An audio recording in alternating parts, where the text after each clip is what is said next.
Nos referimos a que no hay ni miedo físico ni miedo psicológico. ¿Estamos de acuerdo? Esto es muy difícil para el ser humano poseerlo. No tener miedo físico ni tener miedo psicológico. ¿Han visto, por ejemplo, lo que es caminar tan fácil por un lugar reducido cuando hay una raya ancha sobre el suelo? ¿Han visto lo fácil que es? ¿Y han visto lo difícil que es caminar por el mismo lugar cuando está a 2 metros? ¿Y lo imposible casi es cuando está a 20 metros? Uno no camina, se arrastra. ¿Sí? Sí. Y dése cuenta de la seguridad que se tiene cuando se está a la misma altura del piso. Imagínense caminar tranquilamente sobre una fracción de 1 metro. ¿Estamos de acuerdo? ¿A qué le molestaría caminar sobre una fracción de 1 metro? Y decir que no se va de un lado a lado. Bueno, a mí me costaría un poquito, pero a la mayoría de ustedes no. ¿Sí? Pero si esa fracción está a más altura, a 20 metros, 30 metros, 40 metros, genera algo en el sistema propio de la percepción. Un miedo a dejar de ser, no un miedo a morir, o un miedo terrible al dolor. El ser humano está propenso siempre a tener muchísimos temores, muchísimos. Son muchas sus imposibilidades psicológicas. El miedo surge de la propia incapacidad del reconocimiento a tantas cosas. ¿Sí? A no aceptar lo que la vida es. No maneja el dolor. Una de las cosas que el ser humano tiene mucho miedo es al dolor.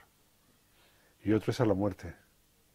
A cualquier forma de dolor psicológico y a cualquier forma de dolor física, el ser humano es profundamente temeroso.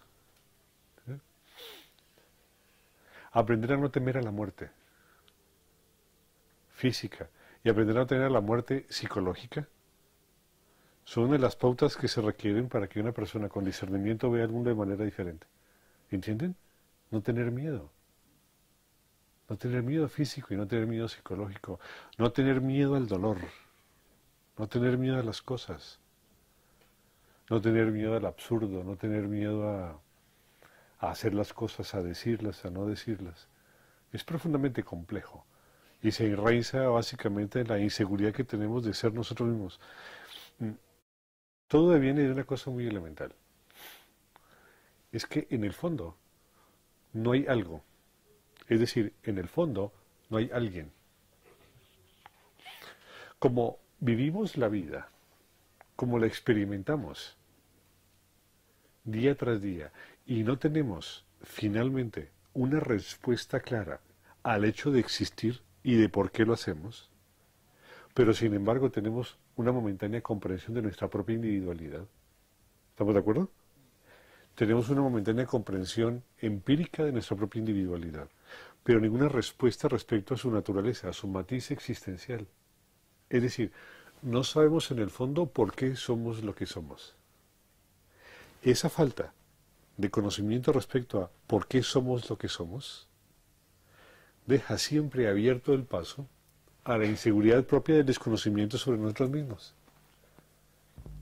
Ese impedimento, esa ausencia de seguridad sobre el conocimiento de nosotros mismos, abre el paso al temor en todas sus facetas. Todo lo que vamos a ver de aquí para abajo no son más que facetas en el fondo de temor, son formas de miedo. ¿Por qué? Porque hay una brecha abierta en la cual la experiencia que tenemos de nosotros mismos no puede ser explicada a través de la experiencia de nosotros mismos. Ese es el paradójico. Nuestra experiencia individual no es explicada a través de nuestra experiencia individual. Por la razón por la cual el miedo no permite el conocimiento de nosotros mismos, porque la mente no permite el conocimiento de nosotros mismos.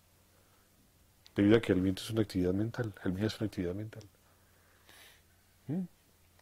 Nuestra experiencia de nosotros no genera el conocimiento de la razón de la experiencia de nosotros. Entonces vivimos en un mundo sin razón de ser clara y final, que le abre las puertas a todo tipo de circunstancias miedosas y temerosas, porque no se cierra en círculos, siempre se escapa por algún lugar el aire cuando inflamos la bomba. Cuando inflamos la bomba, el globo, siempre se sale el aire. Siempre sacamos agua de la balsa y siempre se entra por algún agujero. Nunca está completa nuestra percepción de la realidad, porque nunca está completa nuestra comprensión de la realidad individual. Entonces, mientras haya sentido de yoidad, no se puede erradicar el temor, porque nunca habrá en el fondo una razón de ser lo suficientemente firme para poder darle sentido a esa condición individual. No existe, porque en el fondo no existe yo, no existe individualidad. Eso es lo complejo. Ese es el quid del asunto.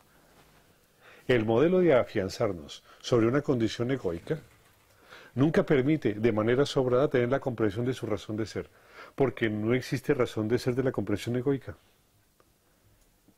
No existe una forma, no existe un precepto, no existe un mecanismo ni un esquema que nos dé la salida egoica a la comprensión egoica o a la existencia egoica. Esa falta de claridad sobre lo que somos y la razón de nuestra propia existencia genera temor y angustia, de todo tipo y variada forma.